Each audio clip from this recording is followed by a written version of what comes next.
Everybody, welcome to episode 141 of Today's News Tonight. If you don't know what that is by now, it's a weeknight news show where we're joined by guests and our lovely patrons to discuss today's gaming news. I'm joined as always by my good friends and GVG co-founders, Ash Paulson in the upper left, Eric Bittner down in the lower right, and somebody you might recognize. He's been here before, albeit with a little more facial hair.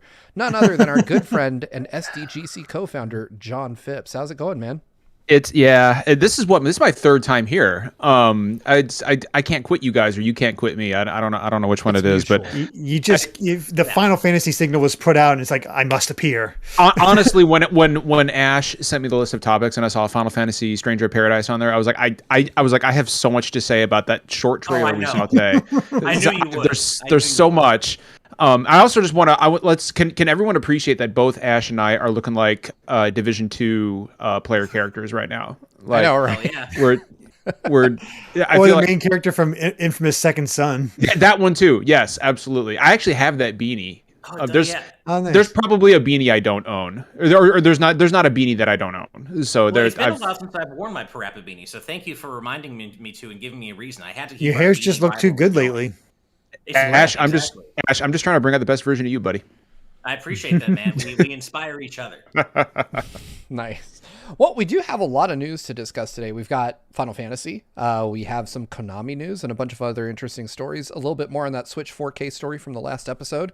It's going to be a good show. We got a lot of info to discuss. But before we get to that, normally here on Fridays, this is where I would call out our sponsor, Straight Lace. He is no longer sponsoring the show for his own reasons, but I wanted to extend my heartfelt thanks in place of reading an ad. Straight Lace is not going anywhere. He's still part of the GV gang. He's still here supporting us on Patreon. But even if he wasn't, I really just want to thank you for all the support you've shown us. It means the world to us. And I'll throw this one out there. Go play his game. The Soul Device 1 and 2 are on Steam, his YouTube channel. He's doing a cool D&D campaign. I just really, really appreciate you, man. I'm looking forward to playing more Monster Hunter with you this month, and hopefully finally getting good at the game. But thank you for all your support. You're an awesome friend of the channel, and I look forward to seeing you in the chat every time, man. So thank you for all you've done for us. Thank you for continuing to be part of our community. And with that, we have just a handful of super chats to read before we hop into the news. Our good friend Jaden keeping his Friday tradition alive with a $5 super chat says, "Crazy question Fridays. Crazy question number 10. Has it already been 10 Fridays? That's wild. God. Yeah. Says, do you think I will make it to 100 crazy questions? Well, I mean, I'm shocked that we're That already depends at on 10. you. Yeah, that definitely depends we on sure you. hope so. But We would like you to. I mean, we look forward to these. I like to see what crazy question you're gonna ask next. So I sure hope you make it to 100. yeah, exactly. I hope you do as well. Like I said, 10 weeks has flown by. So cool, man. I hope you make it to 100. But even if you don't, if you don't keep super chatting, we'll still be here. We'll still be talking to you. So thanks for being part of the community and for making Friday shows so interesting. Synchro Lord with a $4.99. I almost just rounded up to $5, but close enough. $5 super chat. Thank you. Says 2 days after whining about my sister moving out with the PS5, I got one. See kids, whining works. Also replaying God of War 2018 to prepare for Ragnarok. I need to play that game. I do Me too. Me You guys haven't? Oh, I loved it. It was fantastic. I've heard good things.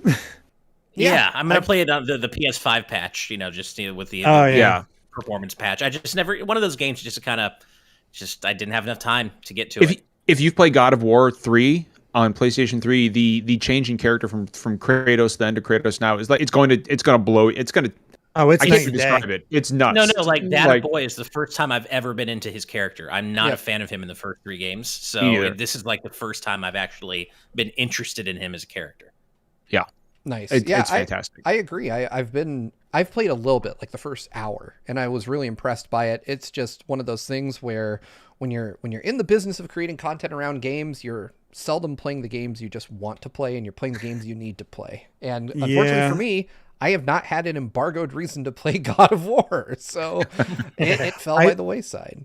I only got as far as the giant lake and roaming around there, so I don't even know how far that is. But I was enjoying what I played. I just got called away to other things and didn't get a chance to get back. But at some point, I will do that. But as far as whining, yeah, I find it that if I complain about something going on, like I'm like dealing with it, and then I finally post it on Twitter, it's somehow always fixed. So I don't know. Hey, congratulations, man. Well, glad you got a PS5. That's awesome, and I hope you enjoy Ragnarok when that comes out.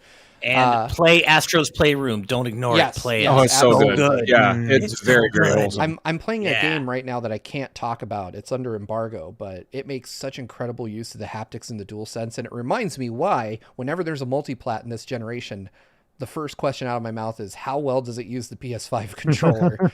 Yep. Because that is the deciding factor for me now.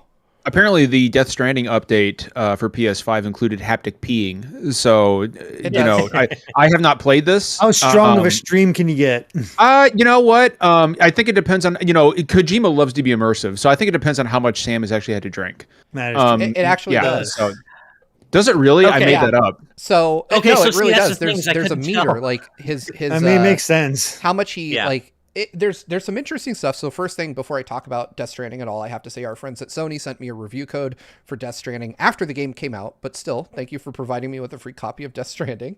And they replaced like the Monster Energy with like some generic Timefall beer.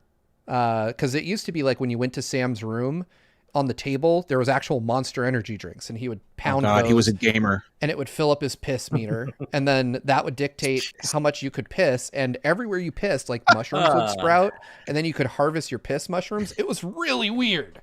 And I thought Waterworld was totally normal. I do that every...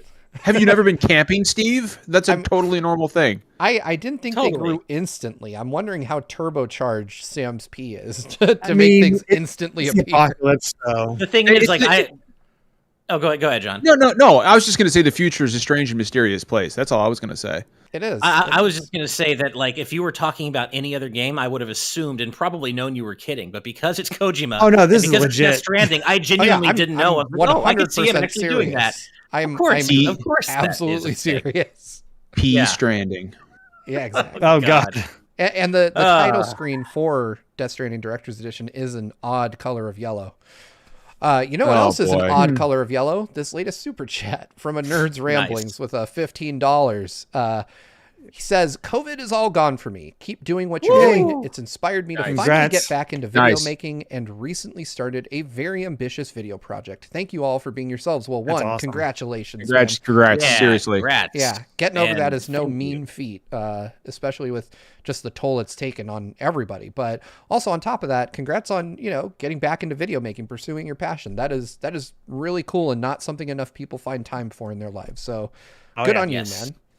Yep. Following that up, Rec BCQ with $5 says, I want to buy the OLED, but not really sure where to start in terms of hunting one down. Any suggestions? Yes. I will tell you this. This is what I tell everyone. 1, notifications for Wario64. Turn those on right now, every tweet. 2, one of the things that happens very commonly at most online retailers is when they start to charge people to ship their pre-orders, if their card doesn't go through, those all get dumped back into stock like a day or two before launch. So keep your eyes on Amazon, GameStop, all the usual suspects. All those folks that couldn't pay for their pre-order, those will get returned as in-stock items that you can then buy. So there's probably going to be a window here around next Wednesday, it would be my guess. Mm-hmm. And also, if, just as a reminder, if you don't want to buy one, we're giving one away at 75,000 subs. Oh, man. So sub to the channel. Sub to the channel. And literally all you need to do to win it is be subbed when we hit 75K. And you might win a Switch OLED. So pretty good deal, I'd say. Yep. You guys aren't giving away 75,000 or 75,000 Switch OLEDs. Just one. Jeez, Louise, man. I mean, a 1 in 75,000 chance still feels better than trying to get a PS5 and maybe an OLED at this point. Probably. So. Yeah. True. Yeah. We're doing something. We're trying. All right. From here, I think we're going to go ahead and move on to the first news story. Because I got to get John's take on this right away. I feel like this is the reason he's here. So let's go ahead and throw that up on screen. Out of nowhere, Square has released a second demo for Stranger of Paradise, the Final Fantasy Origin game that, man, I don't even know what to say about this game at this point. I played the first demo. I haven't had a chance to play this one. I missed the first demo, but I really want to play the second one. Same.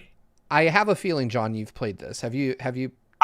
I played the first demo. I have not had a chance to play the second demo yet. I'm still marveling over. First of all, so Ash pointed this out. Apparently, this guy's name is Jack Garland. Yeah, at the end of the trailer. Jack Garland. Okay, like let's start there. Jack Garland. And there's a moment in the trailer that I have been thinking about literally all day, and it's the moment that girl is giving a very heartfelt story about how she tried to become Chaos and blah blah blah blah blah, and he just goes bullshit and turns away and starts playing hardcore like Limp Bizkit style stuff. I think it's System of a Down. It's like why don't you put a little bit up? And I'm just like, wait, hold on. Wait, they played actual System of a Down in this trailer? No, but then he plays it on his phone. Yeah, like he whips out his like iPhone 13. It is totally in that game that System of a Down exists. I want him to play Break Stuff by Limp Bizkit before every boss fight. Every single boss fight. I mean, you know what? I've come around on this. This looks so monumentally stupid and edgelord and just like it's I can't tell whether it's self-aware or not, and that's part of the appeal. No, it has to be self-aware. If they're doing that, where it has this heartfelt speech and then just calling it bullshit before, they are in on this joke. They know what they're doing. I would normally agree with you, but you're talking about the same developer that did not release the Pixel remasters on console. Exactly. Day and date with that's his publisher. This is Koei Tecmo, so they might know what they're talking about. So that's true. I don't know who's doing the story though. I don't think they are self-aware. Personally, I don't think they are. I genuinely think Square and or Koei Tecmo think this is the coolest shit ever, and that this shit rules, bro. Yeah, and that makes it even better though, in a way. That does make it better. I am waiting for Jack Garland. I hate saying that. I am waiting for Jack Garland to drop into the world of Corneria and just be like, look at all these fucking nerds. Like he's like some jock. He's like some dude, bro. And I actually had a mental picture of killing Chaos at the end, right? You kill Chaos at the end, and everybody's celebrating, and the Final Fantasy fanfare starts to play, and then out of nowhere he just goes, "Fuck this," and turns around and starts playing "I Stand Alone" by Godsmack. My God! I just walks away. I mean, if he's doing that to a heartfelt speech, I can totally see him like taking orders from the king and like, whatever, and just he just disregards everything and plays some new metal song or something like that. Like it is a missed opportunity if they don't have Linkin Park in this game. Well, and think about this. This is the first Final Fantasy game that they are showcasing for the 35th anniversary of the franchise. This is it. This is their premiere. Well, I love right out the gate. This and Chocobo GP. Jack Garland is going to show up in Chocobo GP 100%. It's going to happen. But I mean, like, it is like, I don't. Did you guys see that 35th anniversary Final Fantasy artwork by Amano? Yeah. It's beautiful, and I saw that first. And then I saw the trailer for Stranger of Paradise, and I was like, "Wait, there's something tonally off here," and I can't quite put my finger on what it is. But like aside from that, this looks like a Neo clone, which is good. I mean, same developer, so right. Like I love Neo, and I love Neo 2. Those are great games, but I'm wondering. What's the Japanese term for it's the fish out of water? Isekai? Isekai, right? Yeah. This is the second Isekai game from Square. And like we got two of them, Forspoken and Stranger of Paradise next year, and I'm just wondering, like, I don't think they're in on the joke. I agree with Ash. Yeah. I think they think this is awesome, and I'm sure the gameplay will be fine, but I don't know who wanted this. If that makes, I don't know target audience here. I don't know if anybody actually wanted this, but I think it's. I think Ash nailed it on the head. It is so stupid that You gotta see it. You gotta play it around to be interesting again. Exactly. Yeah. Because the thing is, the gameplay looks pretty good. The trailer itself, I think, is actually pretty great. There's some fun moments in there. It's definitely better. It's than the first wild how they grab. Yeah. He grabs a cactuar and destroys it. He just throws. Like, what did that cactuar do to you, man? Like, jeez, 1,000 needles. That's kind of painful. It is wild to see that, and it is kind of fun to see these elements from the original Final Fantasy in 3D. This is the first time we've gotten Tiamat in 3D. That's awesome. That was cool. That shot of Tiamat was cool. And speaking of Tiamat, I was going to ask, so do we think this is either a remake or seemingly maybe a prequel to Final Fantasy one of the two? And do we agree that we got to see Tiamat? That's cool. I think they're fighting themselves from the future. I think the four of them. I mean, we already know Jack Garland. I mean, we know that in the whole time loop thing with FF1. I think at least a few of them in the core group turn into maybe a few of the four fiends. Or I don't know, but I swear, Ash, if they retcon Garland to be Jack Garland from Jersey Beach, Jersey City, and he's just like, where am I? And he stayed there and became a Knight of Corneria. I don't know how to deal with that. Yeah, I know what you mean. Like, I know. Because Garland's a pretty decent, he's a pretty decent villain in FF1 insofar that FF1 has a lot of storytelling. It doesn't have a ton, but he's a pretty decent villain. But like retconning him into this brotastic Jack Garland, I love it. I don't know. I'm not gonna lie. I love it. I love how stupid it is. You would love it, Steve. You would love it. I imagine that whoever is making the creative decisions for this dresses exactly like Tomonobu Itagaki, like every day. Leather jacket and shades, long hair. 100%. Someone at Square has just become convinced this guy kicks ass, and they're like, "Tell us what to do," and he's like, "Name him Jack." That's a hardcore name. Jack Garland. Like I still cannot, like, I'm having a mental block with the fact that his name is Jack Garland. Like, I'm having a hard time moving past that. He sounds, it sounds like a name you would see on like a town council poster, like on the side of the road when you're driving by. Like Jack Garland. Or he sounds like a loan shark for the mob. Like when I hear the name Jack Garland, I'm just like Jack Garland. That's right. Like that's either a loan shark for the mob or that's a personal claims attorney. Jack Garland. like see me, like, did you hurt yourself in an automobile accident? Call Jack Garland. Yeah, right, exactly. Yeah, with the folded arms and everything, Steve. That's perfect. Yeah. But injured? Have you been injured by? Has Square Enix hurt you? Have you had a run-in with chaos? Yeah. Have you been injured by chaos? Jack. Speaking of chaos, I do love the awareness on display in this trailer of what fans are saying, because they don't use the word chaos once in this trailer. Not at all. Not even. It's all darkness now. It sounds more like Kingdom Hearts. Darkness, darkness, darkness, but no chaos. It's like the whole thing is one big Good Charlotte song. Like I might be on the soundtrack. I think it's going to be fine. I was planning on playing the demo tonight to see, from what I've heard, it's much improved from the original demo. It runs better. It looks better. I mean, the trailer certainly was visually more. There was a lot more visual fidelity in the second trailer. And we're seeing actual characters from the world of Final Fantasy 1, like Princess Sarah. Not too much more on Garland at the end. Garland's character design does look awesome. This. He looks fantastic. Tiamat looks awesome. I'm really excited to see Lich and Merilith and Kraken. I just wonder. I wonder how much water they can squeeze out of the stone.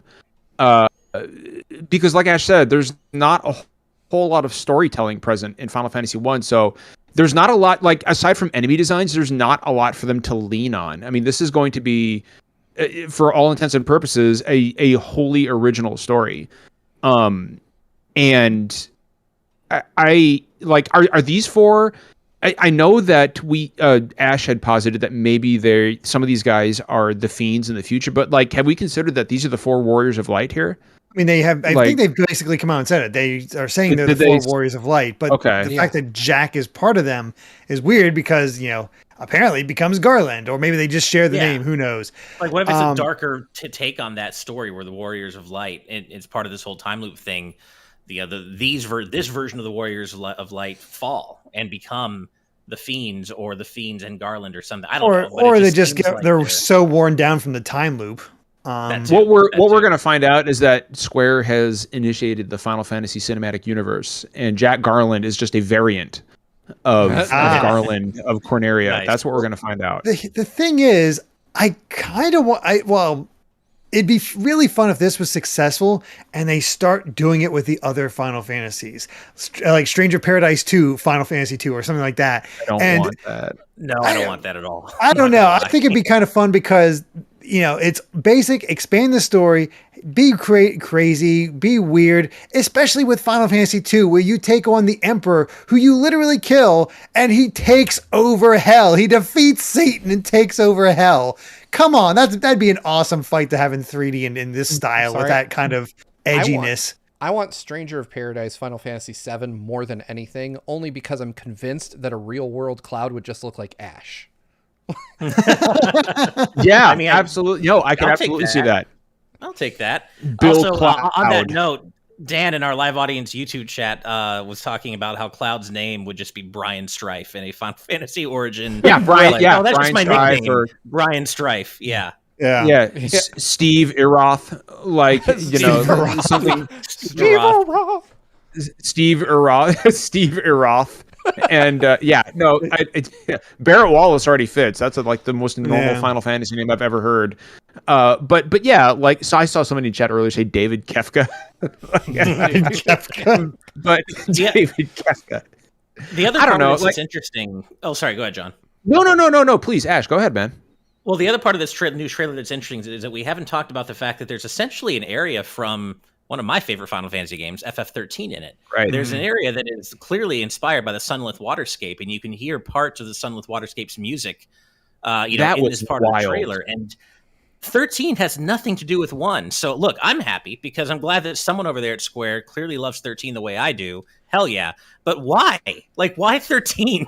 Like, what's going on there? Oh boy, are they going to try to use this game to connect all the Final Fantasies into one universe? Imagine if they did. So, Derek, I actually had that thought, and for the longest time, like, somebody once asked me, John, what's your like if you could pitch a Final Fantasy game, what would it be? And I said, well, my game would be a game starring Gilgamesh traveling across different Final Fantasy worlds and collecting swords. Amazing. Right? I'm wondering if they are actually. I'm wondering if Corneria is not the only Final Fantasy world present in this game. I'm wondering if we are going to be jumping between other worlds, because I mean, like Ash said, I love 13. I'm a 13 defender for life, and hell yeah, I picked up on the Sunlit Waterscape being there immediately, and the music, and I was like, wait, hold on a minute, like why are there elements of 13 here? It tonally, it clashes, right? Like it doesn't fit with the overall theme of Corneria. So I am wondering if we are going to be seeing other games bleed over, other worlds in Final Fantasy bleed over into Stranger of Paradise, because I mean, the title of the game, it's not Final Fantasy 1 Remake, it's not, it's Final Fantasy Origin, and I am wondering if this is secretly not just set in the world of Corneria. Like, I'm sure that's probably the hub of the world, but I am wondering, maybe Demon Souls wise, that's the hub and you visit other world. I don't know, but there's something there. There's got to be a deeper reason for elements of Final Fantasy 13 being there, because it just doesn't make any sense otherwise. I mean, we have seen that that there's Alexandria in Chocobo GP, and apparently there's some information out there that Zozo is going to be in Chocobo GP. So I saw that, yeah. A big multiverse, FF4. It's the multiverse. Chocobo GP, and it's the Fantaverse. Yeah, but seriously, I think the other kind of crazy thing about this is we got a release date. It's coming out March 18th. This game is not that far away, which feels weird for a Final Fantasy. It does. Because, I'm expecting this to come out in like 2023 or something like that. So I'm all about it. I love it when games are announced and then released within a year. Yes. I'm a huge fan of that, and I guarantee you that's going to be the deal with Final Fantasy 16 as well. Yoshi P is going to show us that, and it's going to come out like 6 months later. And I more of that, please. Joking about Final Fantasy Origin aside, that's what I love to see. And yeah, I'm sitting here laughing at Jack Garland, which it's a funny name, but I want this to be good. I don't think anybody wants this to be a my hope is that they're in on the joke and that this is completely ironic and we can just I hope this isn't serious. I hope Jack Garland isn't. I hope they're not taking Jack Garland as seriously as he's taking himself, I guess. As far as the gameplay goes, I didn't see anything in the trailer that we didn't see before. I feel like this was what we got was a more fleshed out version of a much more fleshed out version of what we got a few months ago. But there's multiplayer in this demo as well, right? Oh wow, I've heard that, but I don't know what it consists of. And I'm not sure what the multiplayer in this. I'm stupid on that. Do you invade other people's worlds? Is it co-op? What exactly are we doing here? Yeah, I'm not sure. I'll find out. I'm not sure. I think it's co-op. I think I've heard it's co-op, but yeah. I mean, I want it to be good too. Although I will say, I think I do. The one part I'll diverge from you on, John, is that I think I do hope they really take it seriously. I want them to take it as seriously as possible and just go all in with the stupid. And especially if they really believe that it's cool. Because that is going to result in something monumentally wonderful. And yeah, I really want them honestly to take think it if they nail this just right, we could be in for something special. I think it's right. I think it's definitely going to be something. Yeah, it's going to be something. I want him to bust out his iPhone and just blast nu metal when at the height of every every conversation, every deep interaction with an NPC. He's got his AirPods in. In the trailer, he's got his AirPods in, and I just want him to bust out some Godsmack in the most inopportune moments. I want a monster, he defeats a boss, it looks dead, he's walking away, he's playing with his phone, bring up a song, it tries to attack him, he just no-sells it and stabs it in the head without even looking, and he gets to play right in the song, and it's like a heavy metal version of the victory theme. We have Metal to Chocobo, we need Metal to Victory theme or something like that. I'll take that and I'll raise you I'll take that and I'll raise you a CSI Miami style just explosion. He puts in his AirPods, walks away slowly, and the defeated boss just explodes. Yeah, but you know what? He's got to say something pithy into the camera. Oh, totally. Now that's what I call experience. And just storms away. That's so fucking bad. Just puts out his shades, sticks in his earbuds, looks right into the camera, and he's like, I think I just leveled up, and just walks away, walks out of frame. Hope that happens. I really want something like that to happen. All right, well, we could probably talk about this game specifically for the rest of the episode, but we do have a bunch of other news to get to. I am hopeful that this game is bad in a good way.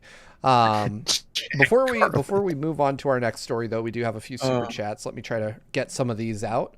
Screamo Shaman with $4.99 says, at work lurking, but hello, fellow beanie lover, gonna stick around, but limiting super chats. Which, I mean, you could be talking to either one of the two of them right now. Yeah, why not both? But either way, that's totally fine. You have given us so many super chats. Thank you so much. Yeah, absolutely. We're just happy to have you here in our community, man. Thank you. Yeah, thank you. Shadow Hermit following that up with a €4.99 donation says, everybody gets one character for a 4-fighter battle to the death to earn the last invite for Smash. What's your pick and who wins the fight? I don't think we're going to be able to do a full-on discussion, but yeah, Ash is definitely going with Sora. I would go with Travis. Yeah, Sora. I go with Eggman. Chrono. Ooh, all great choices, man. I love all these choices. Can't they all get in? Man, I like how 3 of them are anime sword fighters, essentially. Yeah, I mean, dude, imagine Kingdom of Zeal as a Smash stage. Oh, stop it! Yeah, I don't want to imagine because I know it's not real. Either way, I will do the charitable thing and say that Sora would win, just because I know that so many people would be happy if he did. Steve, after my own heart, man. Yeah, all right. I'm being nice today. I feel nice. Appreciate it. All right. Anyway, thank you so much for the super chat. Nax Ethan with a $5 super chat says, all right, guys, question. Would you rather have unlimited bacon but no games, or games unlimited games but no games? I think unlimited games but no bacon. I think you meant bacon. Games over bacon, man. Yeah, dude, I love bacon, but no, come on, that's not even a choice, man. I haven't had bacon in a while, so it's like, I'll have sausage. I'm fine. Yeah, I'll eat sausage, like ham, dude, no games over bacon in a second. Yeah, exactly. Floxcat with a $1 super chat. No message, just $1. Hi, Floxcat. Thank you. Hope you're doing all right. Hi, Floxcat. Yeah, thank you. Glad you're back. Bongo Lover back on his bullshit with the Canadian $5 super chat says, does the Death Stranding director's cut have haptic drinking yogurt? Hey John, do you drink Danimals? If so, what flavor? Minion is the final character. Like, I don't even know what Danimals is. What is Danimals? It's like Go-Gurt. Congrats on keeping your son away from it. Then it's bad kids yogurt. Oh yeah, no, I don't. Yeah, no. I mean, if you want to, I'll tell you what. If you can get our Twitch channel to 2,000 followers, I will drink all the Danimals you want on stream. There you go. I'll do it. Boom. There you go. Fine. There you go. That's a challenge. And it might actually happen. To be careful what you wish for, man. Yeah. That's fine. No, I hope it does. There we go. Yeah. All right. Calamity513 with another versus question. $2 super chat. Thank you so much. Says Venom versus Chaos. Sonic Adventure Chaos, not Stranger of Paradise Chaos. You choose. I would go Chaos on this one because I've seen Venom get his ass kicked by the Juggernaut. So yeah, I'm gonna go Chaos as well. I mean, he's made of water, man. Like he's you can just punch right through him and slash right through him, and he comes right back. So I'm going Chaos. Yeah, Chaos as well, simply because open your heart. Yeah, like loud noises are too much for Venom, so it's got to be Chaos. Yeah. Agreed. All right, Late Night Sprites with a $5 super chat, and that's where we're going to cut it before we go on to the next story. It says, got a Shantae plush bundled with 7 sirens today and snacks. Also, Steve, how is Norman Reedus and how funky is the fetus? Is the cut worth a second dip? Oh my gosh. So I never finished Death Stranding on the PS4. So for me, it's absolutely worth it because I actually do want to see how the game ends. I was just getting into the groove of finding it pretty interesting when I was playing it back in the GX days, but I had to move on to something else. So I'm about, I would say 60 or 70% of the way through the main game, and I'm looking forward to finishing it. But I think a lot of it relies on other people playing and like building stuff out that ends up in your world. Like it's really cool when you find like somebody built a road for you or somebody built a bridge that you can use. That's quite helpful, but I'm still kind of in the phase of like getting my legs back under me with how the game controls and how combat works because I'm so far into it. So the tutorials are all gone. So I need to relearn the game, but yeah, if you've already played through it, I don't think that Death Stranding adds enough to warrant buying it again, but it is also only $10. So, I mean, kind of an impulse buy at that point. Like if you have the PS4 version, you got $10 and you're that curious, I mean, it's $10. So maybe give it a shot. And if you hate it, you're only out $10. So, all right, moving on to our next story. Thank you guys so much for the super chats. We'll read them between stories just to kind of keep the show moving along. This next one has to do with that other jewel case on Derek's shelf behind him. So let's go ahead and talk about that now. And that is, I love the way this is phrased, by the way. This comes by way of Nibel. The rumor is that Konami is working on a new Castlevania title that's a reimagining of the series developed at Konami of Japan, and that they are looking to get back into game development, which sounds like a dad who lost touch with a hobby and is like trying to get some kids to help him out. I'm all for this, honestly. I think that Konami, while they definitely have been exposed to have some really, really shitty business practices and treat people kind of poorly, like the whole, you don't have an email address, it's like a string of numbers, and the weird, like not letting employees talk to the media whatsoever seems a bit draconian. And I hope that things have changed over there. But that all notwithstanding, I mean, Konami is sitting on some of my favorite IPs, and Yeah. I really want to see them do something with them. This rumor kind of goes beyond Castlevania. They mentioned Metal Gear Solid, specifically Metal Gear Solid 3 remake, and potentially even Silent Hill. So, I mean, great. They're working on this stuff. Please let them be good. Yeah. Don't turn it into a pachinko machine. I don't think it'll be, if they're saying a game development, I don't think it's going to be pachinko machines, but it still doesn't mean, I agree. Like, are they actually going to be good? That's the thing. Is I hope current Konami has the chops to deliver what we want from all these beloved franchises. They do all right with their compilations. Super Bomberman R and R Online is pretty decent, so I'm hopeful. You know, I've been following this today. I think this is probably true. I think this is almost certainly true. Yeah. Two, I saw a lot of people today really excited about it. I'm happy about it too, but I'm also like, guys, remember this is the company that just put out eFootball 2022. Which is currently the lowest rated game on Steam ever. Okay. If you don't know about eFootball 2022, go Google it. It is a journey. But the thing with Konami is that they've been out of the game for a long time, right? Like in terms of original game releases, right? And I can tell Derek is looking at eFootball 2022. I'm looking at it too. I'm checking it out right now. It sure is a thing. But so I mean, you know, we're getting new Castlevania games and Metal Gear games, and that's great. But this is from a developer that just put that out. So you know, and I also I don't think Metal Gear Solid 3 needs a remake. Steve. I love the reactions of people who see that game for the first time. I don't think Metal Gear Solid 3 needs a remake. Like, I recently replayed it, and it is still fantastic. It holds up. I saw that this report mentioned ports of the Metal Gear games, which I'm assuming are 1, 2, 3, and 4. I would be fine with ports of Metal Gear Solid, like a Metal Gear complete compilation, 1 through 4. We don't talk about 5 here. 1 through 4. Pop them on. I would love to have these on Switch. Like Metal Gear Solid HD 1, 2, 3, and 4 on Switch is a no-brainer for me. I just, when we start talking about arbitrary remakes that I don't think need to exist, I start getting a little worried. Especially since, you know, Final Fantasy VII Remake is one thing. That's practically a new game. But I don't think Konami's going to go anywhere near that level of remake with Metal Gear Solid 3. I think they're just going to... It'll be like a Bluepoint style from the ground up remake with all the same story beats, and I don't really know if we need that. Does that make any sense? It does. You can see that, yeah.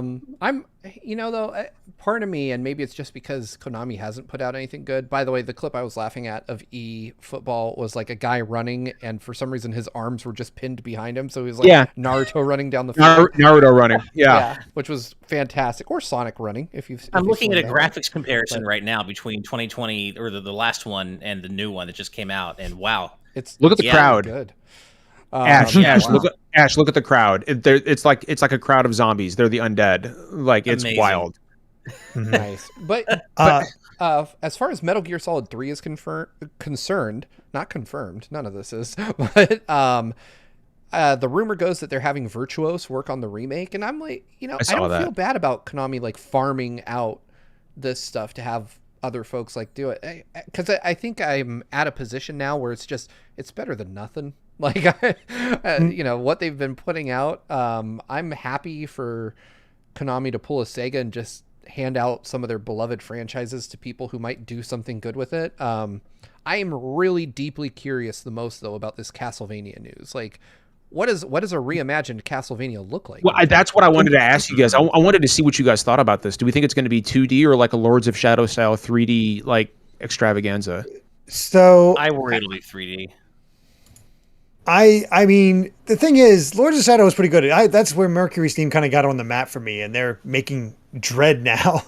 Yeah. If they got Mercury Steam back, that'd be wild. I doubt it, but it'd be really cool.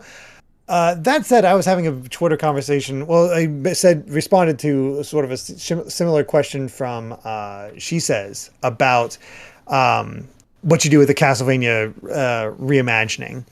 And he mentioned turning it into, like, combining the Castlevania 1 and 2 and turning it into something like a Souls game. and just have it that way. Yep. And I really like the idea of that. And I expanded on his idea by saying, play as Simon, give him maybe a little bit more character depth as you're going through, and don't advertise anything about it being also containing Castlevania 2. It's just Simon going through the castle and dealing with, the classic monsters. You're fighting through the bat, the Medusa, the creature, the mummies, all that stuff, and having that combat using the whip, really making it work, upgrading all that. And you get the Dracula. It's a massive fight. It feels like a final boss, and it should be difficult like a final boss. However, after you beat him, Death shows up, and Simon gets cursed and spreads the piece of Dracula all across the countryside, which causes the curse to expand and become worse. And now all of a sudden the game opens up. Like, keep that first bit to maybe 5 hours, and then 10 hours to explore the rest and really open up the thing. And I think that would be nice. Yeah, make it Simon's Quest. It would be really cool, especially because Simon's Quest could be really expanded and made better. Like, if you have a guide, Castlevania 2 is not that hard. It's just, hard to figure out. The game is so freaking easy, comparatively. And you can actually just walk past some of the bosses and not have to fight them. Nice. But to expand upon that and really dive into the curse and Simon's character and what it's doing in the countryside, I think that'd be really cool. Derek, back when I first played Bloodborne for the very first time, halfway through the game, I just thought, what if Miyazaki made a Castlevania game? Like what if Miyazaki got his hands on Castlevania? We all know that's not going to happen, but what I would love to, I really like your idea, Derek, and I personally am hoping for a 2D Castlevania, but if you're going to have a 3D Castlevania, if we can get the 1999 game. Oh, I want that. I want the 2D 1999 game. Yep. Konami, do what you got to do to make up with Iga. Do it. Like bring him on board. If you're gonna do a 2D Castlevania, I want Iga involved. Like, I will feel so much better if that man is involved. Same. Because Bloodstained was it was the sequel to Symphony of the Night we all wanted. At least in my opinion. And or you know what? Think outside the box and bring in somebody who's made a really good 2D Metroidvania style game like Tom Happ. Bring in.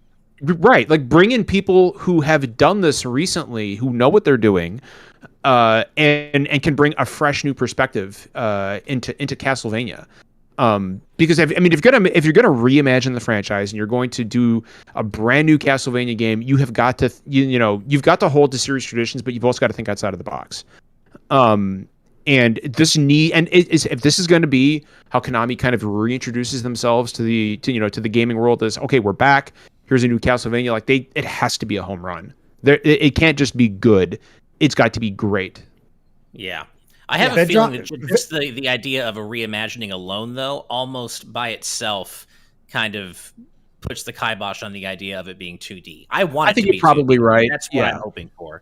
But I kind of don't think it will be. But I'm with Derek. I want a 1999 Julius Belmont 2D game. Like, I want to see that game's story played out. I want to experience that and actually have it, and actually play it. But I do really like what you were talking about, Derek, your 3D idea as well, and how the game opens up into Simon's Quest. That's compelling stuff. One thing I'd like to see, and I know they won't do it, but let me play as the version of Sypha from the Castlevania anime. Like, yes. I love that version of that character so much. Yep. I want to play as her. She's a badass, man. In fact, like, if you're going to do a reimagining of Castlevania, take as many cues as you can from the Netflix series. As many cues as you can. Do it. Make the game in like an anime art style. Do it. Like, and model, give us Trevor and model it after Trevor in the Netflix series. You know what? You could even do 3 playable characters: Trevor, Sypha, and Alucard. And almost like a reimagining of 3, because like, if you look at the games, that's the game that comes first is Castlevania 3 in the timeline. And if you are going to reintroduce Castlevania as a franchise, if you're going to reimagine it, do that. Start with and turn the Netflix show into a game. That's all you have to do. That would be enough for me to be perfect with. Like, to be perfectly honest, that would make me so happy because that show is so great. The show too. Like, my God, getting the voice actors. I think even if it's not the an adaptation of the show, having the voice actors there would be pretty big. Then granted, they're pretty sizable actors, so who knows if that'll, Konami has the budget for that. But you'll like this, John. Vedron in our patron chat did remind us that Iga has said on record that if Konami wants him back to make another one, he would come back. Oh God, please! So, that would be Konami. Do the thing. Like we know Kojima won't go back for Metal Gear, but if Iga will go back for Castlevania, Konami, do the thing, man. Like just do the thing. Like that's all we need is 1999. That's all we need to complete it, because the thing is, most Castlevania eras are set. That's the great thing. We have a beginning and an end. We start with Lament of Innocence, we end with Dawn of Sorrow, and the story is complete in its own way. There's explanations for most things, and it's great. But that's why I'm not against a reimagining, just because the originals, other than 1999 being actually shown, it is kind of fulfilled. And to really just make it work, oh my God, I want to see what they do. I just want to, I want to see their ideas, because there's a lot of ways they could take this, and there's a lot of ways they could really make this work. And I think it could, because even the Grimoire of Souls, it's still very much you can see the bones of the pay to win, or the microtransaction stuff, but there feels like there's still some love to it. There's some care there, and to see it something like that translate to consoles, expanding upon it, or doing more with it, or doing something, there is love with this franchise, and I want to see it expanded and done something with. I think we're all. Steve, go ahead. I'm sorry. No, please. I was about to end. Well, I was just gonna. I was just going to say that. I was just going to say that we also need to remember that Silent Hill was mentioned as well. Yes. So that's who knows what's going on with? Who knows what's happening with Silent Hill? As long as Akira Yamaoka's involved, I'm happy. I hope he is. No, and they said They said that multiple Silent Hill games were being developed, or were at some point in the pre-production process. So I don't know. Next year could be very interesting for Konami. I believe all these rumors. I think it's all true, to be honest with you. Honestly, you'll just make people happy if they put out that, we got the Advanced Collection, time for the DS Collection. Yep. I do want to read out one thing really quick, Steve. Jet Set in our live audience chat said, just about Metal Gear for a second. Speaking of, I want the World War II game with the boss, if they're bringing back MGS. That would be hype. We won't get into it. We don't have time to get into it, but that would be hype. I would love a game with the boss. I'd love that too. God. Yep, that would be a good time to explore, but I don't want to think about a non-Kojima Metal Gear. We already saw that, and it was very bad. All right. Before we move on, I do want to get a few of our super chats out of the way. Bongo Lover with a Canadian $5 super chat says, this new edgy Final Fantasy game has nothing compared to how edgy and cool Sega thought a hedgehog with a gun and a cycle would be. Not funny wrong. in a different way, but I feel like we're definitely tapping into that actual edgelord stuff a bit more with Stranger of Paradise. I don't think Shadow the Hedgehog would ever just interrupted someone to say bullshit. They push it as much as they could for it's like our age for Final Fantasy makes sense, but for kids playing Sonic, it probably did feel super edgy. There's a reason. Where's that damn fourth Chaos Emerald is a thing. True. So good. Sure. Yeah. Synchro Lord follows that up with a $1.99 super chat, says, can't wait to hear Numb or Down with the Sickness, which I'm convinced one of those really will be makes in the me soundtrack. excited. Like, come on, he's fighting enemies and crawling in my skin is playing, or in the end. It's gonna be so cool to listen to Seether while I'm beating up a Marlboro. It's gonna be so cool. I'm gonna love it. Seether. Speaking of which, man. Jason Ulo with a $5 super chat says Final Fantasy Chunibyo, which I've recognized the phrase Chunibyo, but I'm not placing it right now. Sorry about that, but thank you for the super chat, Jason. Rec BCQ with a $2 super chat. It says, crawling in my skin. I can't do Linkin Park. I just can't, but I did my best for you. I apologize. Shredder voices. Really quick. Every time a character, every. Oh, good. No, please go ahead. I keep interrupting you guys. I was going to say Chunibyo is a Japanese colloquial term typically used to describe early teens who have grandiose delusions, who desperately want to stand out, and who have convinced themselves that they have hidden knowledge or secret powers. Oh my God, that's fantastic. So like Yagami from Death Note. Got it. Yes. Yeah.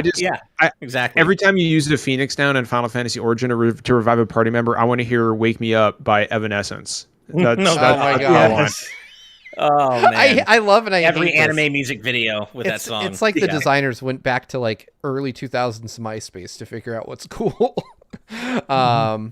Let's see, Canine Biscuits, which is a name I don't think I've heard before in our super chat, with a $5 chat. Thank you so much and welcome if it's your first time. Says, if you were forced to choose over these problematic guests for the show, who would it be? Drunk Peter Griffin or angry PS2 era Kratos? I feel like Kratos would be a better guest because I could talk to him about fighting gods. Yeah, exactly. Yeah, definitely Kratos, because I mean he'd be angry and violent and stuff, but drunk Peter Griffin would like go all in on everything we would never ever want to have said in this show. He'd go into speech and all the off-color jokes. Oh, it's just having to listen to like for an hour and a half. Like no thanks. Like I got to go with Kratos on this one. Yeah, same. Agreed. Queen Saffron with a $10 super chat. Queen Saffron 623, apologize, says, you guys are the best, especially you, Ash. Well, I've been a long fan. I've been a fan since I was 17 in 1993, especially when I lost my dad. You and your dad cheered me up.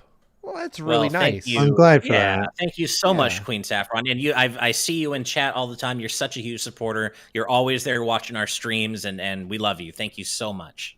Yeah, absolutely. Thank you so much. Skull Kid Tiger follows that up with a $2 super chat. Says Dissidia had a metal victory theme for villains. I forgot about that. Jump through this next one. BJ Bovia with $5 just says chaos. Which, I mean, well said. It's been the theme of the game. Nax Ethan with $2 says no typo, games, unlimited games, but no games.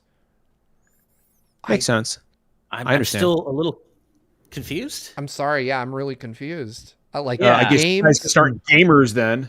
Unlimited games, but no games. Like to me, I apologize, Nax. I'm trying to wrap my head around it, but when I read unlimited games, I think all the games I could ever want, which to me is antithetical to no games, which is. Are you saying like no games as in I'm not playing around, like games, unlimited games? Not messing around. You really get unlimited games. I'm so confused by this, but we're really trying. Yeah, we're really trying. We really are. I appreciate the super chat nonetheless, but I'm going to move on because I don't even know how to debate it. Pyro Jack Daniel with $5 says actions speak better than words, so unless they can deliver on their words, I'll stick with rewatching Castlevania Netflix. To be fair, these are not words out of Konami. Like Konami's not talking about this. This is all from the rumor mill. So we'll see what actually happens. The fact that they're willing to work with other developers is good. Hopeful? Yes. I hope that's the way Iga gets involved with Castlevania, is that they just contract. What's his company? Art something? Artworks or something like it's art something, I believe. Yeah. But either way, I hope they just contract Iga's company to do Castlevania. That would be the way I'd do it if I were working at Konami. Watcher TL with a $5 super chat says, curious if the Japanese government is moving away from trying to make casinos and other forms of gambling more legal.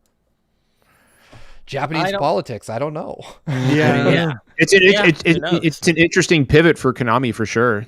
And you gotta kind of wonder what spurred it. Yeah, I mean their pachinko machines do make them a ton of money. Konami makes bank. Absolutely. I wonder if maybe just all the bad press, just like maybe they finally realized all these incredibly valuable IPs they were sitting on and just was like, hey, we can continue making bank with all these beloved IPs. Maybe we just need to figure this shit out. Maybe they just had an epiphany. Maybe. Outsourcing development would be a smart way to do it because they would probably get money from the developers that want to use the rights or something like that. Anyway, Donnie Dazinski with a $4.99 super chat says, need good vibes today. My dad passed away. Wow, sorry. Donnie, I'm so sorry. That is terrible to hear. I hope that you're doing all right. Donnie. That is I don't even know what to say. I'm grateful you're here. I hope that we're doing something to help lift your spirits and that you're finding some peace in what is probably a pretty fucking terrible day. So yeah, exactly. All the good vibes to you. I don't think there's any that I can send. Yeah, but we love you and we're glad you're here, and we hope you hang out with us for future shows, and we'll send you all the good vibes we can. We're seriously so sorry for your loss. Yeah, absolutely. All right. I think that's a good place to stop reading super chats for a little bit. So with that, let's go ahead and just lighten the mood a little bit. Let's throw our next story on screen. I don't think we're going to have a ton to say about this, but it is interesting nonetheless. And that is that PlayStation has officially acquired Bluepoint Games. If you're not familiar with Bluepoint, they're the folks that made the Dead Souls remake that launched alongside the PlayStation 5. It's a pretty damn good remake. But this is like the worst kept secret in the world at this point. I mean, Sony tweeted out the promotional image for it months ago. I remember that. By the way, Steve, I think you meant Demon Souls, not Dead Souls. Or I'm sorry, Demon Souls. Yeah. It's all the same. Demon Dead. It's the same thing. It's Souls, right? Souls. Yeah. So and they also did Shadow of the Colossus. Bullshit. The thing that I find the most interesting about this is that it was heavily rumored that these guys were working on an MGS1 remake. Right. And Sony saying that they're working on original stuff seems to poke a hole in that. But, I mean, who's to say what Sony defines as being original, right? Like, to them, they could say, well, the remake is an original remake that we've just put this out. It's never been released before. Can I offer a theory to you guys? Yeah. About I had a thought. So they said original content. They did not say that this was going to be a new IP. True. What if they are going to open the 6th Archstone in Demon Souls? Oh man. That would be cool. Like that would be really interesting. People, and I mean that would be original content, and there were a lot of questions about whether or not they would do something with that 6th Archstone that remained broken. I think that would be a really cool way for Bluepoint to kind of step out into their own, because I mean, let's face it. I mean, I think all they've ever done are remakes. Granted, they're very good at them. I mean, they're probably the best when it comes to actually remaking games. They're stellar, but I think that would be a really cool kind of, I guess, stepping stone to them moving away from actually remaking games from the ground up and creating original content. What better way than to create original content for a game that you developed and you are already intimately familiar with? That's true. And see how that goes from there. That would be cool. I'd be happy to see. I love seeing older games get like big, substantial updates to them. So I would think that kind of happened. Cool. That kind of happened with Shadow of the Colossus. They added that kind of one more Easter egg unlockable. Yeah. That was not in the original game. They kind of just there's precedent for that. But at least we know that Bluepoint, they have a great pedigree given what they've done. Demon Souls, Shadow of the Colossus. I'm certainly looking forward to what they're doing, but I do kind of hope that they're not. I mean, on one hand, I want them to be able to stretch their creative wings, right? They deserve to be able to do that. They're very talented. On the other hand, I really want an MGS1 remake. I was banking on that being real. Yeah. I really want that. Yeah, me too. I'm actually replaying Metal Gear Solid as we speak. It's one of the games I'm replaying right now, and I couldn't help but think today. I was like, oh man, like this probably puts the kibosh on that Metal Gear Solid remake that we've been hearing rumored about for years and years. I mean, I guess they could have another team on something like that, Ash, but I don't know how big Bluepoint is. I mean, I guess now they'll have those Sony in-house resources, so who knows? But like I think it would be a shame. Like I'm in the same place. As cool as it is that they're kind of being given the chance to spread their wings and fly a little bit into uncharted territory. I also think it would kind of be a shame if we didn't see any more incredible remakes of older titles from Bluepoint that really deserve them, like Metal Gear Solid or things of that nature. So yeah, like I hope that we see more remakes from Bluepoint in the future. I hope this doesn't mean that that's the end of that. Yeah. Same. Yeah. Yeah, but either way, I think it's a cool thing that they got acquired. I think they're a good fit for Sony. They've been doing great work with them for a long time. But yeah, not a ton to say. Not a super like crazy news story. I'm surprised it hasn't happened years ago, to be honest with you. Yeah. I mean, they've been doing collections ever since they started with the God of War collection, which was excellent. So, it's also interesting. I don't think I realized that the two founders of Bluepoint were ex Retro Studios who worked on Prime. Realize that either. Oh, I didn't know that. Interesting. So that explains some things. Know what they're doing, that's for sure. Yeah. All right. Before we move on to our fourth story, let me crush a few more of these super chats so we can catch up. Calamity513 with a $2 super chat says Nemesis versus Pyramid Head. I don't play Silent Hill. Nemesis. I've at least played Nemesis, some 100%. Resident Evil. I'm Nemesis. Yeah. Yeah, I assume Nemesis just because he has a bazooka. So Well, and also like in Silent Hill 2 when you fight Pyramid Head, like James runs at a slight jog and he's still easy. Like Pyramid Head can't hit him. So he it's just definitely walks. Nemesis. He's just walking He around. basically just walks. Yeah. Nice. It's Nemesis. Yeah. Well, good to know I'm on the right side of this one then. there you go. Greg Sanders with a Canadian $5 super chat says, I would love to see a Castlevania game in the same vein as Monster Hunter. You can set it as the earliest point in the timeline, Belmont's Rising. All right. Sure. I don't know. I'm in. It seems so wildly divergent from the type of gameplay. Like I get a Souls game is too, but I feel like that might be a bridge too far for some folks. I don't know. A bit like like using Brandon the would be bones happy. and whatnot to make it, but the thing is, the vampire killer kind of puts the kibosh on that sort of thing. The vampire killer is such the end-all, be-all weapon that I can't really see it going in other directions. Not that it can't work, but it would be interesting. Let's see. But thank you for the super chat nonetheless. Yeah. I'll leave it to the Dereks and the Johns of the world to debate the efficacy of that type of genre for Let's Castlevania. Moving on, Moon Ghost Doodles with a 129 Mexican peso donation says, seen a lot of versus super chats, so to keep topical, Aang versus Korra. Maybe one day I'll make enough money to be a patron? Still in college, so who knows? Good vibes. Well, first off, whether you're a patron or not, we love you all the same. Thank you so much for watching and for hanging out. I will have to lean on my co-founders and our guest here because I have not watched a single episode of Avatar in my life.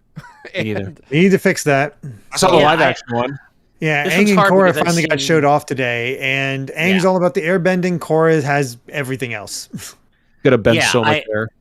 Based on their Nickelodeon All-Star Brawl movesets, I did check them out earlier today. I got to go with Korra, but the thing is, I've only watched all of Last Airbender. I haven't watched all of Legend of Korra, so I really can't weigh in on this accurately.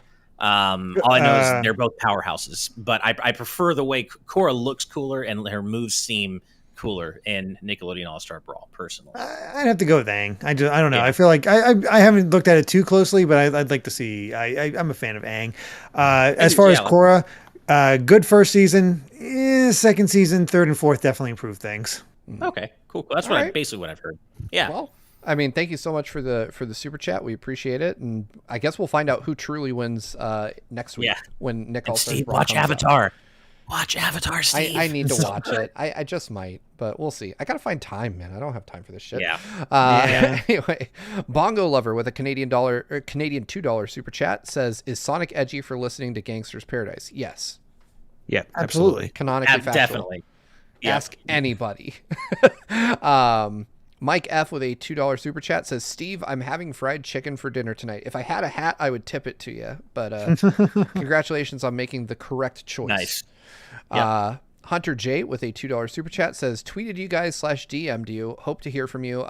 Yeah, I will take a look at that when I have a moment. I know that you're representing. Checked and I didn't see anything. He's representing a small game. He's talking about Twitter. Okay, I checked on Twitter, but okay, maybe I just missed it. Yeah, it might be in filtered DMs because if you don't follow, it goes to that separate inbox. Shellshock Prime with a $2 super chat says, "Acclaim is back." And then Majora Z with another $2 says, "Steve, when are you streaming Halo? I want to watch." Not tonight.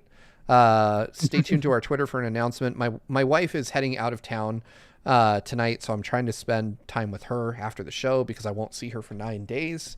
But that also means that your boy Steve is going to be doing all kinds of stuff because I'm going to be bored. So I'll be streaming. I guarantee you that much. By the way, Steve, just FYI, that Acclaim is back super chat is in reference to a new tweet by at Acclaim_games. Nobody seems to know if it's legit or not, though. They're saying, we're back. We'll be sharing more info regarding our official return. I'm trying to remember 15th. What Acclaim made. They did the home port of Mortal Kombat. Yeah, they did the home port of Mortal Kombat. They made some controllers. I know them, but I forget what they did. Yeah, Bubsy. Well, why do we want them back? Well, yeah, they can stay gone in that case. Yeah, get out, Acclaim. You're drunk. Anyway, all right. Let's move on to our fourth story. Thank you all so much for the super chats. We'll keep reading them between stories, but we got to keep the show moving. All right, so next up. Zynga has denied the report we talked about last episode of TNT. So for those of you that aren't familiar, Takashi Mochizuki from Bloomberg stated that Zynga is one of 11 companies that has Switch 4K development kits in-house. And in a very uncharacteristic move, Nintendo, during the show on Wednesday, denied the report. Like live while we were on the air, they denied the report. And now Zynga has piled onto that, saying that Bloomberg is essentially not telling the truth, that Zynga does not have one. And I'm just going to come out and say it. I smell bullshit. I feel like this is same. This has a very like we're not owned energy to it. Like these companies just coming out, oh, no, we're not working on something new. Why? How dare you imply that? By the way, do you know there's a new console coming out next week? Like it was like we talked about this last night on SDGC actually. And I am reminded, Nintendo dropped that denial and everybody said, oh, well, there you go, and people started lobbing a ton of hate at Dean Takahashi, which is not cool, guys. Don't do that. Yeah. And two, they denied it, but I hearken back to the time when that report came out that said that the Wii U was ending production, and Nintendo was like, absolutely not. The Nintendo Wii U is in production right now. We're producing it right now. And then 9 days later, they're like, yeah, that's done. We are no longer producing the Wii U. Technically, at the time, it was true. They were, in fact, producing Wii U's.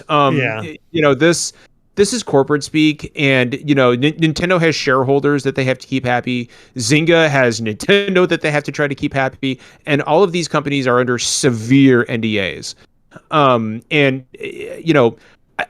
I don't think that this is the mythical Switch Pro. I think it's whatever Nintendo has following the Switch up. Yeah, these consoles these consoles enter the development phase literally as soon as the prior generation is released, right? The successor for the Switch has been worked on since the year the Switch released. That's just the way these things happen.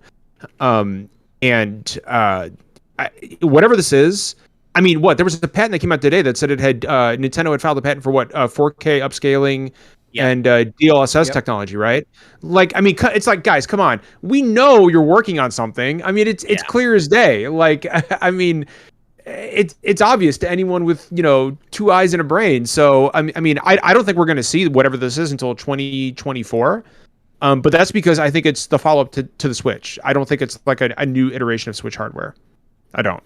I can see that. Fair enough. Yeah. I still kind of think it is. Obviously they're working on something, right? There's no doubt about that. And I don't believe Nintendo at all when they say, "Oh, that's not true." Of course, they're just not going to.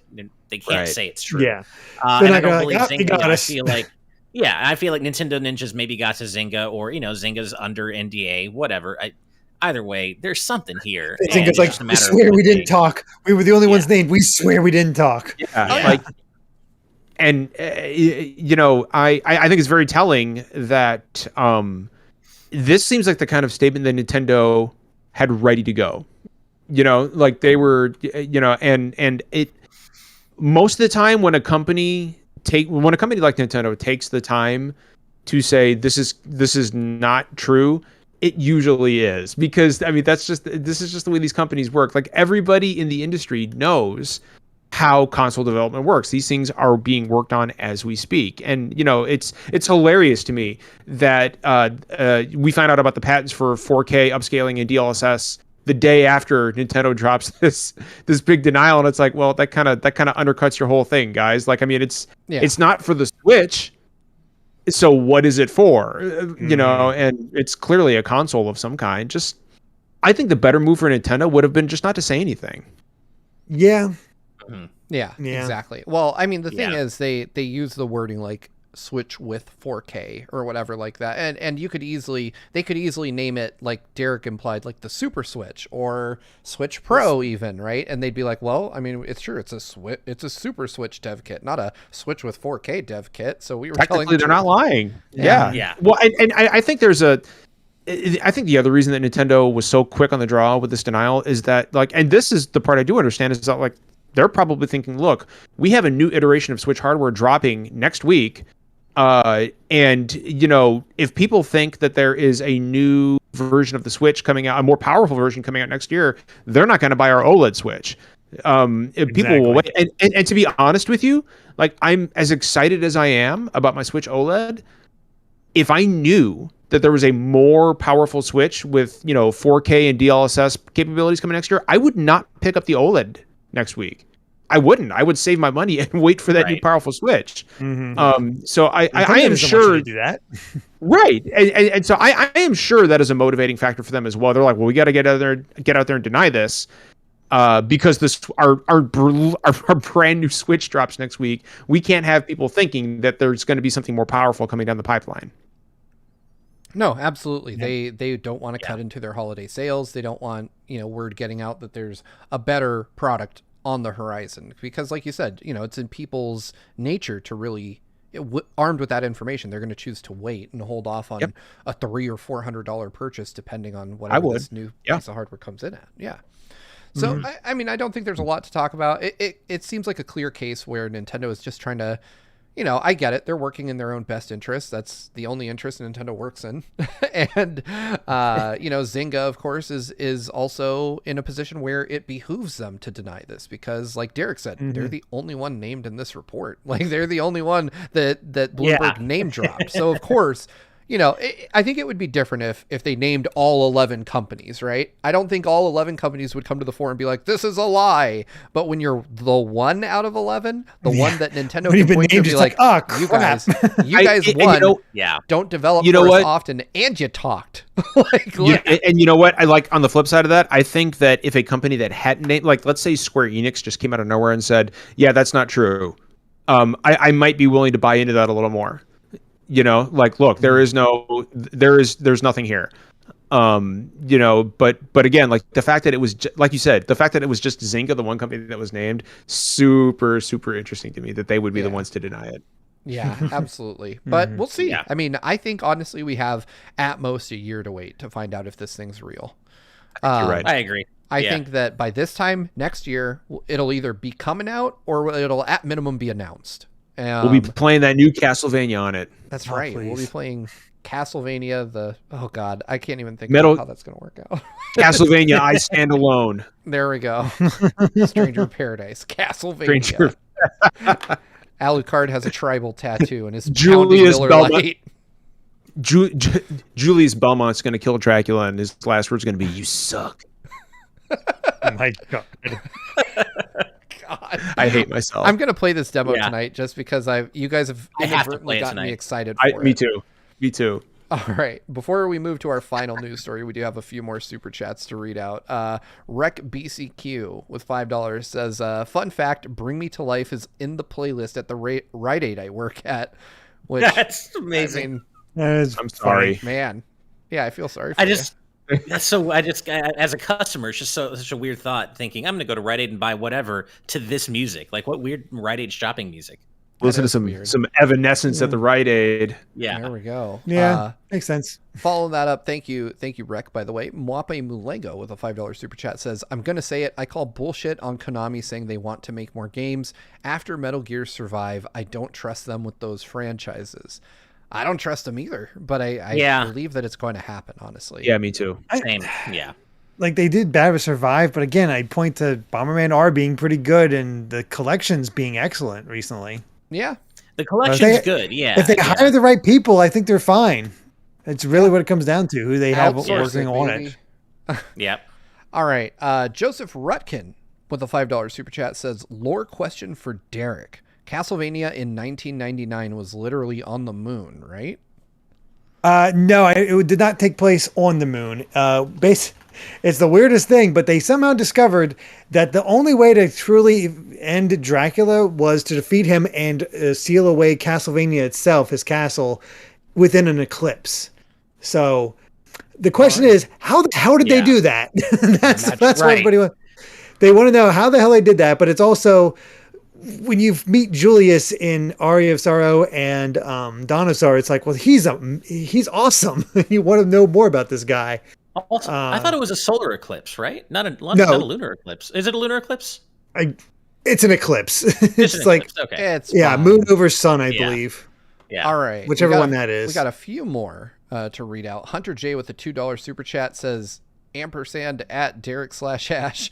Been watching since your Game Explain days. Well, thank you. Well, thank you very much, Hunter J. That means a lot. Thank you. Mm-hmm. Yeah, absolutely. 112 with a $2 super chat says, could Konami reboot Contra to not be trash? Thanks. No, they probably can't, honestly. Need to re-release. You know what they need to do? They need to re-release Hardcore Uprising. That was a great game. That was. Yes, it was. It was a great game. I like that game. That was good. All right. Yep. Calamity 513 testing my friend's loyalty here with a $2 super chat says Steve from GVG versus Steve from Minecraft.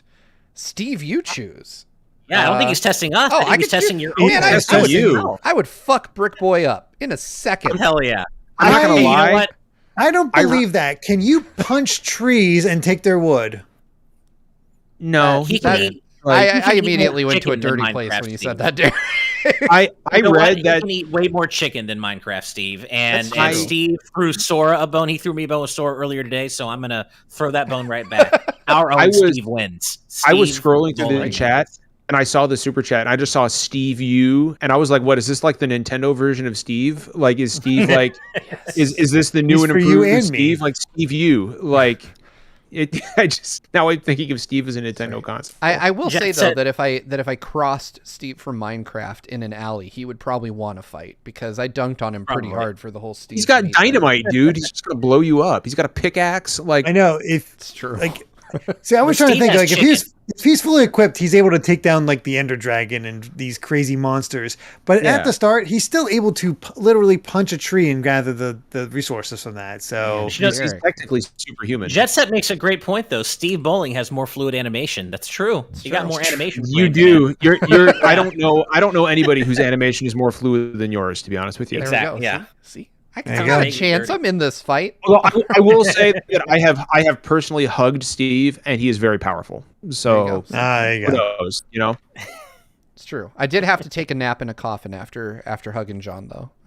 You did absolutely. That was literally the exact next thing I did. But anyway, Synchro Lord with a $4.99 super chat says, if Nintendo is working on another system, they won't announce it. They risk pulling a Sega like they did with the 32X and the Saturn. Yeah, I mean that's kind of the long and short of it. Like announce too early and you'll just eat into your own sales and yeah, not a great thing. The last thing I want to mention, because I forgot in the middle of the show, is we do have one piece of breaking news. Ooh. And that is that... Oh, I'm sorry. We have two pieces of breaking news now. Even better. Our good friend, Romsky113, updated his pledge from $10 to $25, moving from the producer list to the EP squad. Welcome, nice. Romsky. So glad to have you here. And DJ Jurassic also did the same thing, moving from producer to EP in this episode. Dang. So thank you guys so much. Very nice. That puts us at 98 executive producers. Because last episode I checked and we were at 96. Nice. So, thank you guys both so much. You'll both get read out at the end of the episode here. In fact, I will fix that. I went ahead and added Jurassic to the EP. Oh yeah, I'm just removing him from producers. Oh, okay. I'll do that. You got it? Okay. Oh, I've got it in the credits I use for the show. So I don't have it in the doc. But thank you guys both so much. That is huge. Means the world. Thank you both very much, and we're happy to have you, and we're looking forward to playing some games with you. We play games twice a month with our EPs, so looking forward to playing some games with you. Abso-fucking-lutely. All right. With that, we have one final news story to discuss. Let's go ahead and get that one up on screen. And I love this. Bandai Namco decided to update their logo, and you should see it on screen, and you should know exactly what I'm going to say now that you've seen it. It is terrible. It's awful. What? And you know what? What were they thinking? They paid some marketing firm $5 million to come up with that. Oh, absolutely. Like for some reason, marketing is all about taking logos and simplifying them down to the bare essentials, and they all look the same anymore. There's no personality to them whatsoever. But you know that someone gave like a Don Draper style explanation to Bandai as to why this was like the logo for them. They're like, you want people talking about your brand, so we gave you a chat bubble, and Twitch is dope, so we made it purple. Like I don't. Yeah, they're using the font we use for our stories at the bottom of the screen. Yeah, I mean, this is plain. They also missed the chance to call themselves Bamco. I mean, come on, guys. What are you doing? And also, their very tagline is a lie. Fun for all into the future. There's been no fun for Klonoa fans. There's been no fun for Ridge Racer fans. So I'm just saying, there's not even any fun in there's not even any fun in this logo. It's just sterile. Yeah, it really is. You missed the Santa Claus style thing at the fine text right next to it. All anime fans into the future. Yeah, pretty much. This reminds me of. I'll give you a funny, quick little story here that doesn't seem like it's gonna make sense in the context of what we're talking about, but.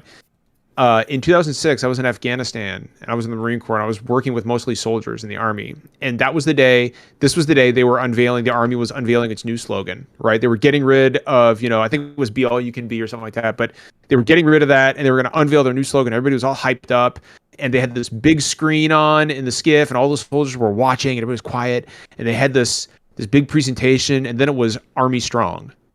And you could just hear everybody's breath just kind of deflate a little bit. And everybody just kind of looked at each other, then walked away.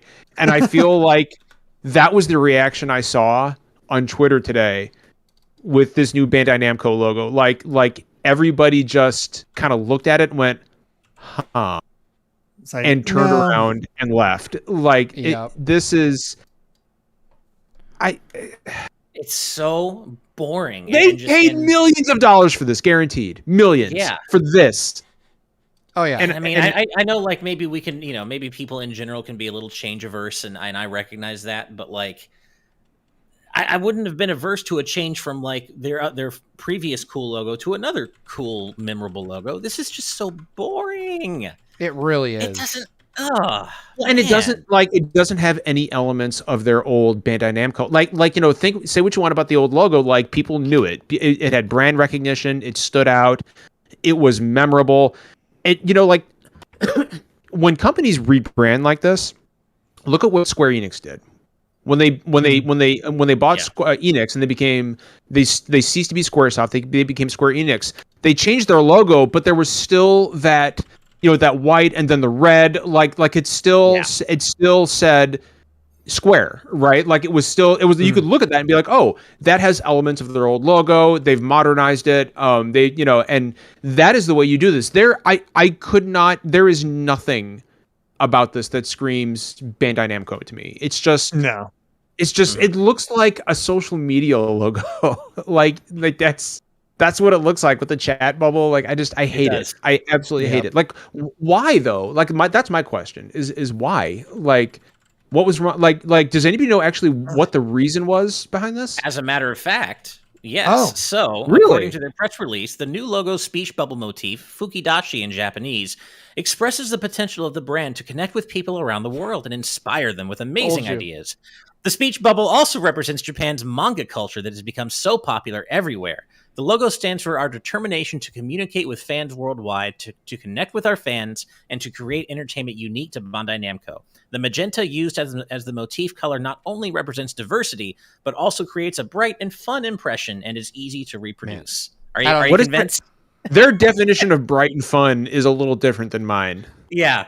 Bright and fun was their original logo. It's literally that's literally their original logo. This represents communicating with our fans across the world. Dudes, you guys are on Twitter. You've been doing that.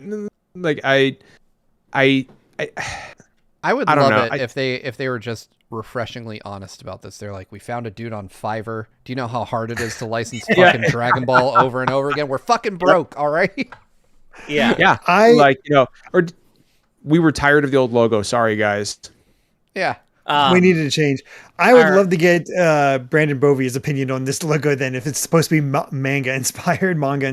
It doesn't look it at all. I don't think of manga. I don't think of diversity. I think of I think of like a chat window when I look at this. Like I think of a chat bubble in a text. Like it looks like an iPhone text. Yep. Yeah, I think our resident art director, Daniel Nighttide Evernight Studios, having like a personal crisis right now because he's been talking in our live audience chat about how bad this logo is. It's like, hire me. I could have done something way better than this. And he also made a really good point.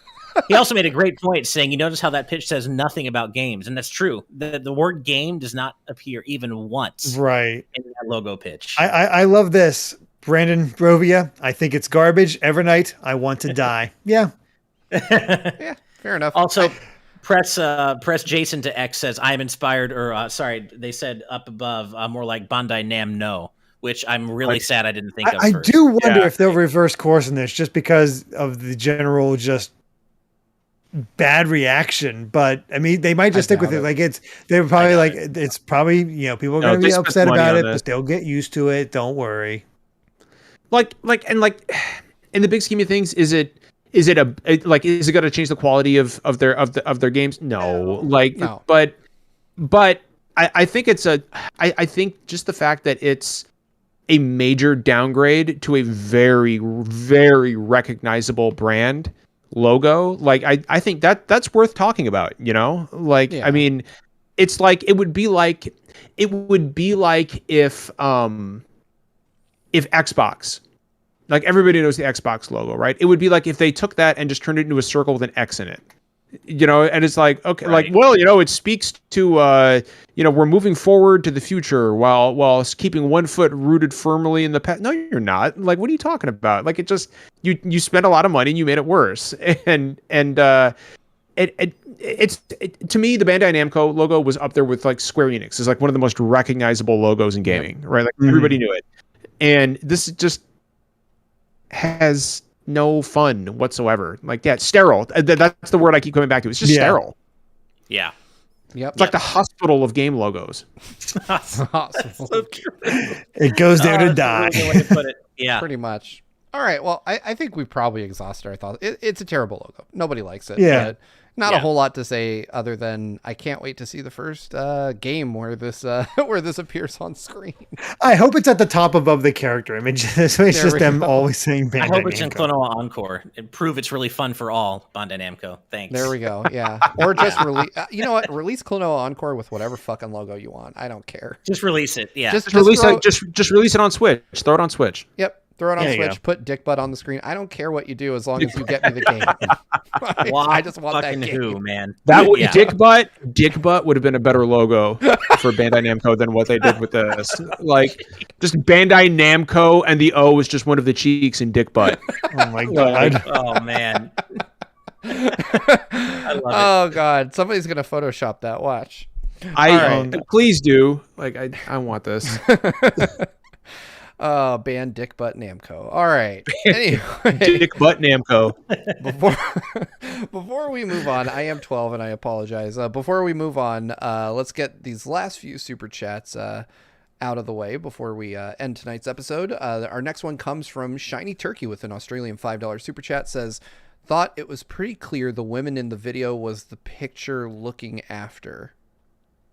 I'm sorry to say I'm not sure what that's referring to. I'm having a little bit of trouble with that one. Apologies. Yeah, but thank you for the donation. Yeah, thank you so much. Look at the capital letter. Are there any letters capitalized throughout the message? That's how we parse the true meaning behind it. There are none. No. Okay. Well, never mind. Sakari Saukonen with a €4.99 super chat says, if I'm awake while GVG is live, I won't miss out sending a message. On my way to the airport and then to Italy. Mozzarella. Ooh. Have a great day, guys. Honestly, I would go to Italy just for mozzarella too, man. So Italy's great. Try to go to Venice. It's one of my favorite cities in the world. It's beautiful. Nice. I'll go for the pizza. Yep. Never been to Italy, but that'd be nice. Enjoy your trip, man. That sounds awesome. And eat plenty of mozzarella. Yes. Pyro Jack Daniel with a $5 super chat says, that looks like Namco's old logo before they merged with Bandai. I don't think so. Namco's old logo was pretty stylized. Yeah. Red? Yeah, that stood out. Red. I mean, not as much as the Bandai Namco, but still enough. It's like a different font and different color. Yeah. Yeah. Anyway, thank you so much for the super chat, though. Master of Hamsters with a $2 super chat says, imagine the Tekken opening with this logo. Yep. More like King of Iron Fart tournament. Am I right? Oh, my God. Mr. L with a £2 super chat says, I want the old red Namco logo back. Same. I love that logo. Mm-hmm. Yeah, that was a great one. Yeah. Jaden Buck with $5 says, moral of the story, if it ain't broke, don't fix it. I agree, but I did see some fan takes on Twitter that I think look objectively superior to both the old and the new logo. Someone did a really cool one that was like the old Bandai logo and the old Namco logo together, and it looked really good, like really, really good. I wish they would have done something like that. It was like the Bandai logo was in white on a red background, and the Namco logo was in red on a white background. It was cool. Really neat the way they That's did cool. It. Let's see. Zaire Miller with a $1.99 super chat says, has anyone played Melty Blood? Great anime fighter. I think we talked about Melty Blood previously on the show. None of us have played it yet. Have you played it, John? Yeah, I haven't played it. I have not. Yeah. Sorry, guys. But thank you so much for the super chat. I will try it someday. Just, again, backlog. Yeah. Rec BCQ with a $2 super chat says the next logo will be Bamco in Comic Sans, which, I mean, that's pretty close to what they got now in terms of value. That's not that far. They might as well just put it in Wingdings. There you go. Wingdings in a green text box next time. Speaking of green text boxes, Jared Helder with a Canadian $5 super chat says, I'm going to college for graphic design and am currently doing a rebranding project. Maybe I should rebrand Bandai Namco back to their original. That sounds like an easy A, man. Yeah, there you go. Yeah. Easy improvement. And finally, Hunter J with $2 says, Bandai Namco after 20 beers. I have an idea. It definitely seems like an idea that was born over drinks. So, Yep. Thank you guys so much for all the super chats, for all the love. But this does mark the end of this episode of Today's News Tonight. But before we leave, John, man, thank you so much for joining us for your third time. Of course. No, dude. I love coming on with you guys. This rules. Yeah, absolutely. We love having you on. In case our viewers, though, still don't know where to find you, where can they find what you're doing online, man? So you if you want, you can follow me on Twitter at GameDadJP, but I would honestly rather you go follow at official SDGC, which is our Twitter account. For our podcast, we go live every Thursday night at 9 p.m. Eastern Standard Time. We do a lot of pre-recorded content, reviews, and discussions and stuff like that. We're trying to grow. We're desperately trying to grow and break 100 or 1,500 not subs, but followers on Twitch, so we can start getting more review codes. So if you guys in chat wanted to go, I don't even need you to sub. If you just wanted to go to twitch.tv/official SDGC and hit that follow button. We're above 1,000. We're trying to get to 1,500. If we can get to 1,500, I am going to do Lady Dimitrescu cosplay. I'm going to dress as tall vampire lady. Wow. It's 110% going to happen. Enough, and I'm a big, strong, muscular guy. So like, if you want to see that, go get us to 1,500. Get us to 1,500 by Halloween, and it's going down. Nice. I already know I'm going to do it too. Nice. I hope that happens just for the memes. Do it for the memes. Do it for, you know what? Do it because you want Ash and Derek and Steve to be happy. Yeah, I know that might me as Shrek. Well, like I know that me dressing as tall vampire lady would make them happy, I think. So that's reason enough to go do it. Well, I'm getting to 1,500 just because they're awesome. I've been lucky enough to be invited onto the show. It's a fantastic show. Thanks, very guys. positive, very full of good vibes, just like what we do here. So if you like what we do here, you should definitely check out their show because they're all about that same good vibes, kindness, inclusivity. I love being on your show, man. Thanks, bud. I appreciate that, man. Highly enough. Yeah. Derek, you should come on next week if you're available. If I'm available, I will try. Awesome. My schedule's all over the place. Yeah. We'll get you on there. Absolutely. All right. But no, thank you so much for the kind words. Appreciate that. Yeah, of course, man. Well, if you haven't followed John, go do that. But for now, we have to end this episode before we can go anywhere. So thank you guys so much for watching. Steve. I'm so sorry to interrupt you. We do have one more piece of breaking news. I know. I don't know if you saw. I was working it in. Got it. Okay, cool. Yeah. So I'll just use that as my segue. So normally this is the part of the show where I read out the credits. However, we did have a late breaking addition to the EP squad. Our good friend and former producer, Screamo Shaman, has upped their pledge all the way up to executive producer. So thank you so much. Nice. You're about to hear your name, my friend. So with that, we have to give a thank you to all of our patrons, big and small, for helping keep the show on. You guys know the drill by now. You guys help us do what we love to do 3 times a week here on Today's News Tonight. We appreciate you all so much, but we do have to give a special shout out to our producers, many of whom upgraded during this episode. We appreciate you guys so much. It means the world to us that you're willing to help us make this show a reality.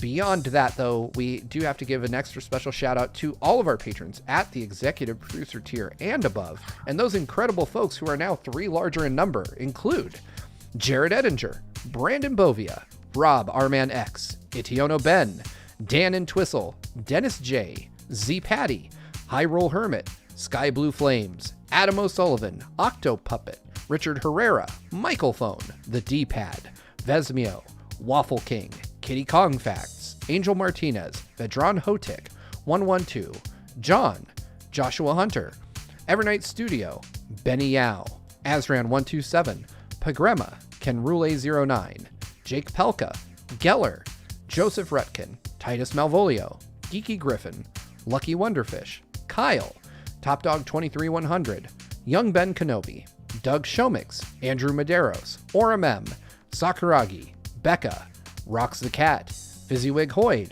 Critmonger, The Legend of Groose, Eddie B, Kai Ed, Kit Fisto, Kenneth Lee Stingle, West Egg, Deaneth, Kota, Michael McCaw, Matthew Wong, Goron Amber, Straight Lace, Justin Matthews, Hoobie, Too Much Spaghetti, Mega Conrad, Ascaron809, Kane, Captain Finlandia, 60 Minutes and 60 Seconds, Christopher Masterson, Spicy Pandaughter, The Game Orb, Dano the Artist, Grantholes, Ravelox, Synchrolord, Brainchild, my mom, hi mom, Kotar Peck, Scuff196, Kane Woolley, Skull Kid Tiger, AJB Cool, Blizzica, Jason Uloa, Jaden Buck, Phantom Project, Cystic Warrior 29, Super Dank Awesome Unicorn Guy, Darik, Nathan the Voice Actor, Chibi J, Bongo Lover, Mumbling Yeti, Cameron Sharp, Fangs, Dinner Sonic, Freyhem, Mason Riley, Keel, Santi the Person, Ditto M, Sci-Fi Lullabies, Brook by the Bay, Brendan Hesse, Dark Steel 01, Killamox, Super Game Dude 101, Stag Nasty, Hustle Bun, Romsky 113, DJ Jurassic, and finally Screamo Shaman. Those last 3 are all brand new additions to the EP squad as of this episode. Thank you guys so much for your incredible generosity.